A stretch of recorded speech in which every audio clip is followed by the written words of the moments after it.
काय झालं काका? काही सांगायचंय का? परीने काय केलंय का? परी नाही ग, नाही नाही, परीचं काही नाही ग. मलाच तुला काहीतरी सांगायचं होतं. म्हणजे आम्ही एक निर्णय घेतलाय. कसला निर्णय? कसं आहे की आपण सकाळी रिनोव्हेशन बद्दल बोलत होतो ना. हा, मग कधी करताय रिनोव्हेशन? नाही तर आम्ही असं म्हटलं की डागडुजीवर खर्च करण्यापेक्षा आपण हे घर विकूनच टाकावं आणि गावी जाऊन राहावं. गावी जाऊन? किती दिवस? कायमच. अहो पण काका असं अचानक? नाही ग बाळा, अचानक नाही. खूप दिवस आमच्या डोक्यात विचार चालू होता की हे सगळं विकावं आणि गावी जाऊन राहावं. छोटं मोठं घर उभं करावं तिथे आणि उरले सुरले दिवस सगळे तिथेच काढावेत. आज शेवटी ही कबूल झाली म्हणून मग. नेहा, मला मान्य आहे की आमच्या ह्या निर्णयामुळे परीची खूप गैरसोय होणार आहे, पण अगं आता इथली गर्दी गोंगाट नाही सहन होता मला, म्हणून गावी जाऊन शांतपणे राहायचं ठरवलंय. काय नेहा, अगं आमच्या हातात असतं ना तर आम्हीच परीला घेऊन गेलो असतो, पण ती तुझ्यापासून दूर राहू शकणार नाही ना, म्हणून. हा ते आहेच. लगेच नाही जातात ना तुम्ही? नाही, तसं जरा घाईतच ठरलंय. हा, गिऱ्हाईकही आहे. 8 दिवसातच जाऊ आम्ही.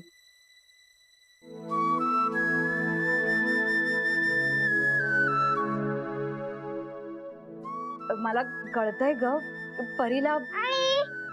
मी आले.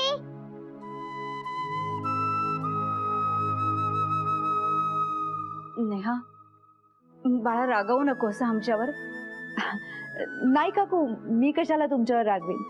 आणि तुमचं म्हणणं पटतंय मला. इतके वर्ष तुम्ही इतके कष्ट केले, आता थोडं गावी जाऊन शांतीने राहायचंय. करेक्ट आहे.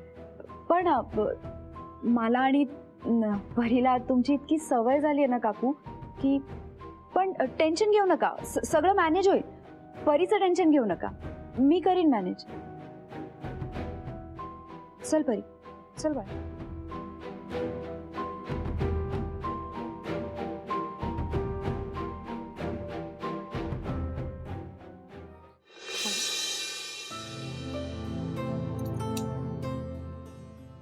आई, आज मी ना भातुकलीवर काका काकूंसाठी जेवण बनवलं. उद्या पण बनवेल हा. तुझ्यासाठी पण बनवेल, पण मी पहिले काकांना देणार.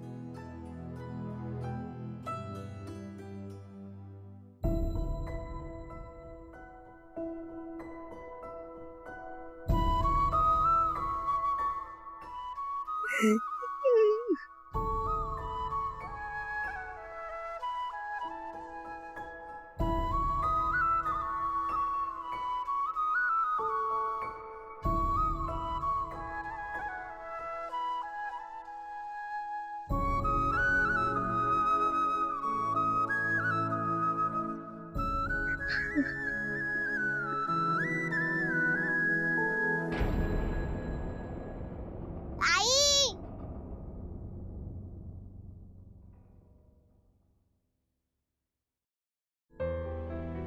आई, तुला वाईट वाटलं का? मी पहिले तुला जेवण दिलं.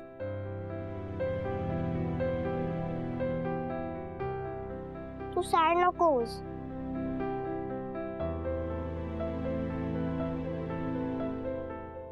नाही ग बाळा, मी मुळीच सॅड नाहीये. मी बघ स्माइल करते, हो ना?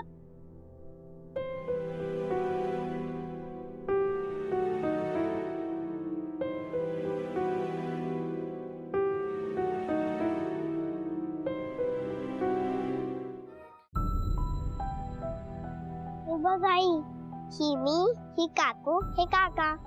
कसं आहे माझं चित्र? कसं आहे माझं चित्र की मी ही काकू हे काका. बघू.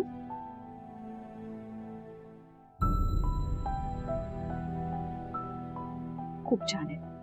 मला सांग, परी तुला काका काकू खूप आवडतात ना? हो खूप आवडतात. पण मग रोज रोज तुला त्यांच्यासोबत दिवसभर राहायला कंटाळा येत असेल ना? नाही, त्यांना माझा कंटाळा येत असेल का? नाही ग बाळा, तू इतकी गोड आहेस, तुझा का कोणाला कंटाळा येईल? पण मला सांग, ती कधी बाहेर गेले तर? ते मला कधीच सोडून जाणार नाही. असं नाही, ते बघ, ते त्या दिवशी अलिबागला गेले होते, आठवतंय? ते तर त्या दिवशी मी सुट्टी घेतली होती म्हणून.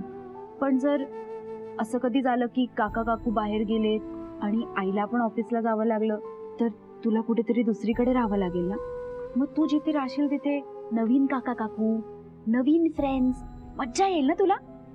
काय पण मला काका काकूंकडेच मजा येते.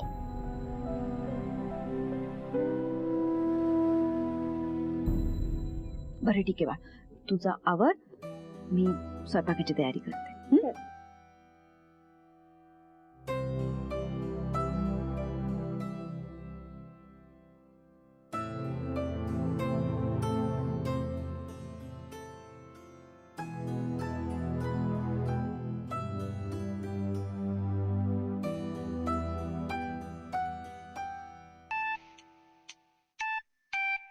हॅलो हॅलो वृषाली, नेहा, कशी आहेस? मी बरी आहे, तू कशी आहे? किती दिवसांनी फोन केलास? मैत्रिणीची आज आठवण आली का? सॉरी ग, मला पण तुझी खूप आठवण येते, पण रोजच्या कामात फोन करायला वेळच मिळत नाही. अगं सॉरी काय, चालायचंच. माझं तरी काय वेगळंय, रोज ऑफिस घर सांभाळताना कुठे मिळतो निवांत वेळ? वृषाली, मला सांग, तुझा छोटू मिहीर कसा आहे? तो अजूनही जातो का ग पाळण्याघरात? राहतो नी? राहतो ना, आणि आता दुसरं ऑप्शनच नाहीये ना. आधी आधी खूप चिडचिड करायचा, रडायचा, पण आता सवय झालीये त्याला. तिथे सांभाळते त्याला व्यवस्थित. पण तरी आपलं आईचं म्हणणं, शेवटी काळजी तर वाटतेच. सकाळी एकदा त्याला सोडलं की कधी संध्याकाळ होते आणि मी त्याला भेटते, असं होतं मला. तू लकी आहेस ग, तुझे काका काकू परीसोबत असतात, त्यामुळे तुला टेन्शनच नसेल ना. अगं मीच बोलत बसले, तू सांग ना, तू कशासाठी फोन केला होतास? अगं, मिहीर ज्या पाळण्याघरात जातो ना, तिथला नंबर पाठवशील मला प्लीज? हो पाठवते ना, पण तुझ्या शेजारचे काका काकू बरे आहेत ना? नाही नाही, सगळं ओके, पण अगं इमर्जन्सीत नंबर असलेला बरा ना, म्हणून. पाठवशील ना? हो पाठवते ना, आणखी 1-2 ठिकाणचे पण पाठवते. बरं, ठेव फोन, अजून स्वयंपाकाची तयारी करायची. ओके चल, बाय. बाय, काळजी घे.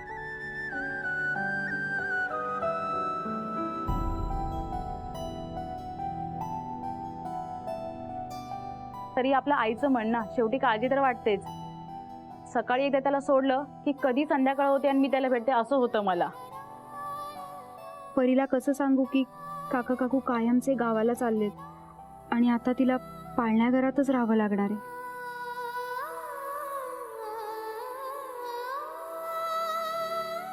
माझी तुझी